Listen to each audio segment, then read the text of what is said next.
joined from Somerset by the MP Jacob Rees-Mogg. This week he was elected chair of the influential European Research Group, made up of Brexit-backing Conservative backbenchers.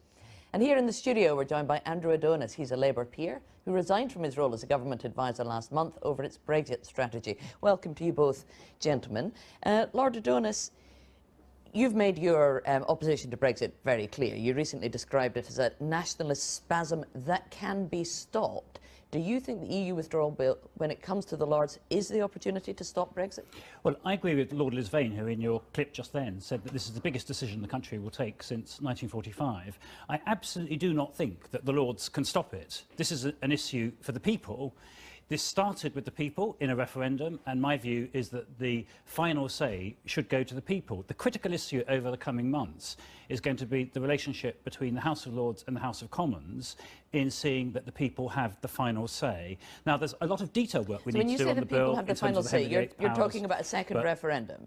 Well, a first referendum on Mrs May's terms of departure from the European Union, not a rerun of the referendum 2 years ago, because, of course, when we had that referendum, we didn't know what those terms were going to be. And just as the people had the first say on whether to start this process, we are a democracy, we engage the people, this is the biggest decision since 1945, and the people should have the final say. Now, I think the Lords may have an important role in seeing that they do have that final say. Mr Rees-Mogg, you're very confident that we will have a Brexit deal that will look very attractive to most of the electorate, so presumably you wouldn't be too worried about a second referendum on the terms of the deal. Well, I think the ambition of the Lords in putting forward a second referendum is actually to try to stop Brexit, and Lord Adonis has been very clear about that. He said only yesterday that he wanted to delete all the clauses of the withdrawal bill. We have had a referendum, and we've then had a general election where both main parties backed the referendum result. I think if somebody wants a second referendum, they ought to win an election first, a general election, campaigning for one, rather than getting unelected peers to use it as a stratagem to obstruct Brexit. And it's notable that Lord Adonis and others have not called for second referendums on things like the Scottish vote, and it's highly unlikely they would have wanted a second referendum had their side won. So, Lord Adonis, you have said that you will make the government's life an absolute misery over the EU withdrawal bill, which does rather sound as though you're using it as a stick to beat a policy you don't like or a decision you don't like, rather than your real role as the Lords, which is legislative scrutiny. Well, there's a huge amount of scrutiny to do, as Lady Smith said in your film. The powers which ministers are given in this bill is without precedent in a single piece of legislation. They have order-making powers over the whole sphere of legislation that was previously enshrined in European law. So if the House of Lords doesn't pay attention to that, then it's not doing its role as a second chamber. But can I come across to Jacob's remarks just then? Jacob himself has been a supporter of a second referendum.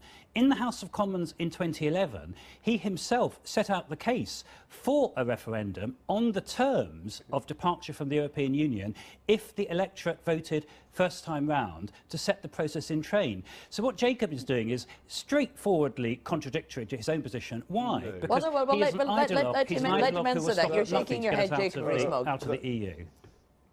Yeah, that's simply inaccurate. There was a proposal that there should be a referendum to begin a process of renegotiating our membership, to give the then Prime Minister a mandate to do it, and that he would then come back with what he had achieved, and there would be a referendum on the result. That was short-circuited because the Prime Minister decided to have a straightforward in or out referendum, and the terms were set at the beginning. So Lord Adonis is talking about a speculation, a discussion, before the referendum terms were set. The referendum terms were set. Everyone knew what they were voting for, to leave the European Union. It was clear that meant leaving the single market and leaving the customs union. And I put again to Lord Adonis, he would not be calling for a second referendum had Remain won. What Jacob has just said is completely untrue. We did not know what the terms were when we voted 2 years ago. Indeed, the Conservative manifesto for the election before said that we would stay in the single market. And these are Jacob's words, because let's be accurate about this. These were his words in the House of Commons in 2011. It might make sense to have the second referendum after the renegotiation is completed. Oh, but he says he's talking about the completely he's talking about Cameron's renegotiation that he went to before the EU referendum. Exactly the same principle applies now. We've had a negotiation. We're seeing the terms terms that Mrs May is coming back with, and it's absolutely right that the people should have a say on those terms, and it shouldn't be Jacob Rees-Mogg and the Brexit ideologues who decide what the terms are of our departure from the European Union. Jacob Rees-Mogg? Well, the difficulty with this is that people decided in a referendum. The general election manifestos of both parties committed to carrying out the result of that referendum. If Lord Adonis wants to put his case forward, he should try and stand for election, something I don't believe he has ever done. See if he can win a general election campaigning to reverse the result. What should not happen is that unelected peers should try to frustrate the will of the British people as now expressed in 2 democratic votes. OK, so on that, Jacob Rees-Mogg, you've been issuing some veiled threats this week saying that the House of Lords would get into difficulties if they try to frustrate Brexit. What do you mean by that? Well, I think what Baroness Smith is saying is actually very sensible, that the House of Lords will abide by the constitutional conventions, that it will look to revise. I have concerns about some of the Henry VIII powers myself, so I think that's a perfectly reasonable thing for the Lords to look at in its normal constitutional role. But if the House of Lords gets into a 1909 position of peers against the people, then the people win, and the Lords need to be aware of that. They need to observe the constitutional norms, and then everything will carry on as it is. The Lords need to be aware that what might happen to them in those circumstances, that the government could flood the chamber with 200 new Tory peers? Well, it's already pretty flooded, but yes, you would have to have a deluge on top of a flood. The House of Lords has to abide by the constitutional norms, otherwise the Prime Minister would be perfectly entitled to use the reserve powers to create more peers. But I hope that won't be necessary. This, again, is a conditional. It's not something that I am calling for. Lord Adonis? What Jacob is doing is threatening the Lords. He's a Brexit ideologue who will stop at nothing to get Brexit through without the people having the final say. But what he's also doing is dodging the issue, because nobody is talking about the House of Lords asserting itself against the people. The issue which it will come down to is if the House of Lords invites the House of Commons, that is Jacob and his colleagues, themselves to reach a decision again on the issue of whether there should be a referendum on the final terms.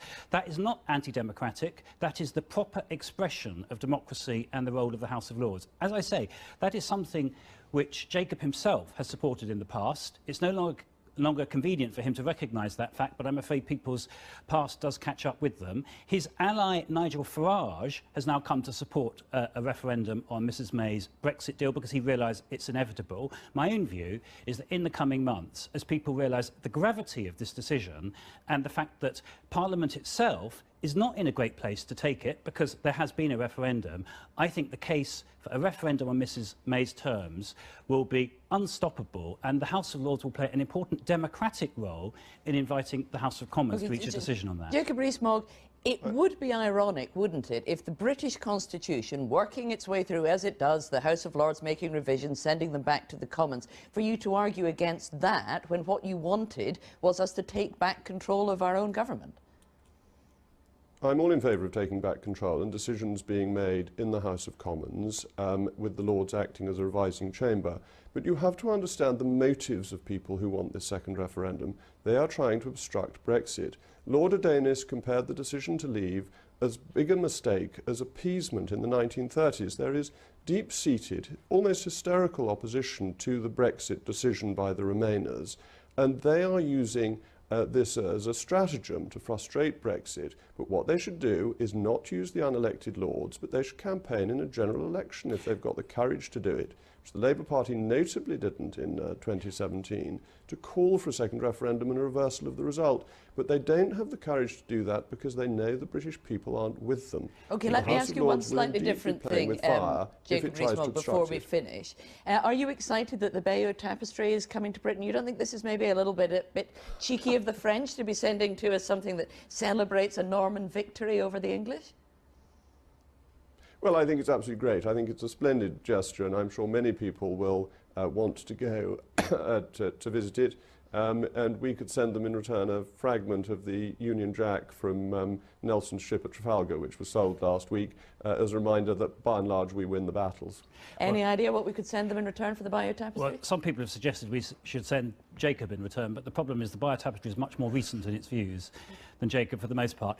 However, on this big issue of Brexit, the crucial thing is that the people should have the final say. Lord Adonis, Jacob Rees-Mogg, thank you very much for that.